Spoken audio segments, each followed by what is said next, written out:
Hello, my friend. As I'm laying myself to rest, I am taking your question to bed with me here, and I'm gonna try and see if I can answer it to the best of my ability. You were wondering what keeps blocking you from embodying that 180-degree flip in perspective to the formerly Christian angle of relationship to God as another person. How can you embody singularity and oneness? At least I hope I understood your question correctly. So I'm going to try and relate how this came about for me. In my twin flame dynamic, we started out with a very strong Christian Jesus believing background,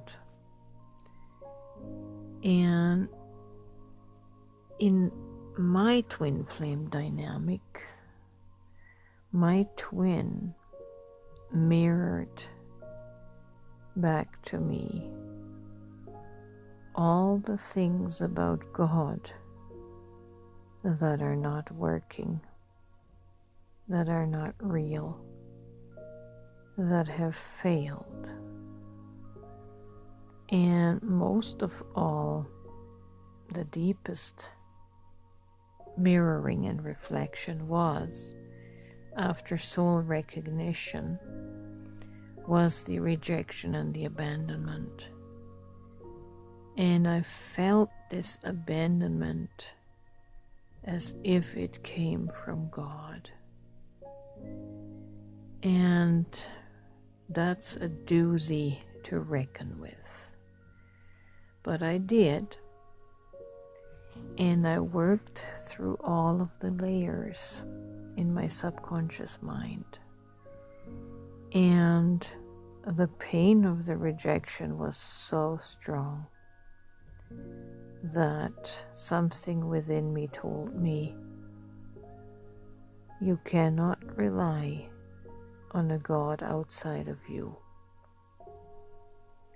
And as long as you hold to the conscious awareness that God is separate, a separate entity from you, you will never heal this abandonment wound. Because where there is two, you will always run the risk of being abandoned. And, well, I had to find a way to eliminate this chance for abandonment if I was to heal this wound, and if I was to prevent this from ever happening again. And so God could not remain an entity separate from myself that I would honor and worship and give my energy to. My twin flame connection killed that awareness,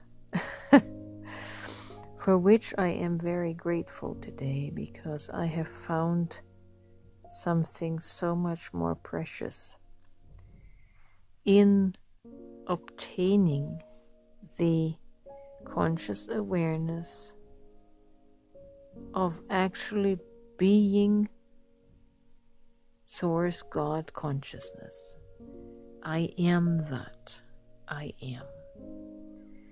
Now it's hard to explain that for the mind, and I probably will not succeed for most minds.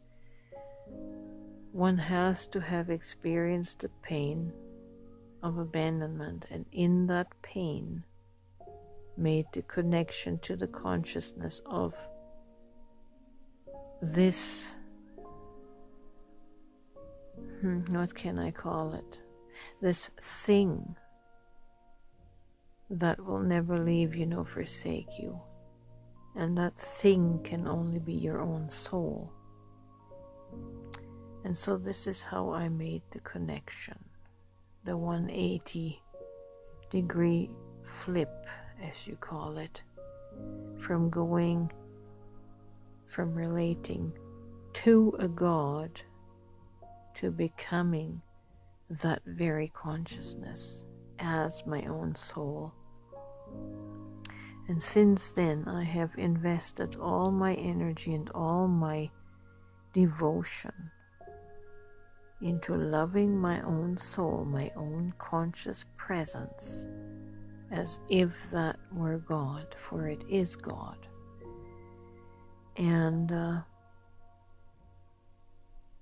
this is how I'm able to maintain presence and peace and love. Mind you, I do occasionally slip out of this consciousness, out of this vibrational octave, as I slip into a lower vibration of fear and worry. Then I lose the higher consciousness temporarily. But once I raise my vibration again through gratitude and joy, thanksgiving, it comes back. The presence, the I am presence is restored within me. And I'm instantly back in the presence. So I don't know if this helped explain it. But that's basically how it came. I had no other choice, no other option than to cognize singularity, the absoluteness, and me being that, even as a human being, only in fractal form. But I know that once I'm outside of this body, I am the entirety of Source God consciousness. It's very hard to explain, very hard to describe for the mental capacity. It's truly something that one has to become spiritually conscious of. And hopefully my musings will help and assist with that over time as I try to tackle this particular topic from all the different angles that are given to me. So anyways, I hope some of this is helpful, and we'll just keep on moving forward and moving toward the center of the I am Source presence.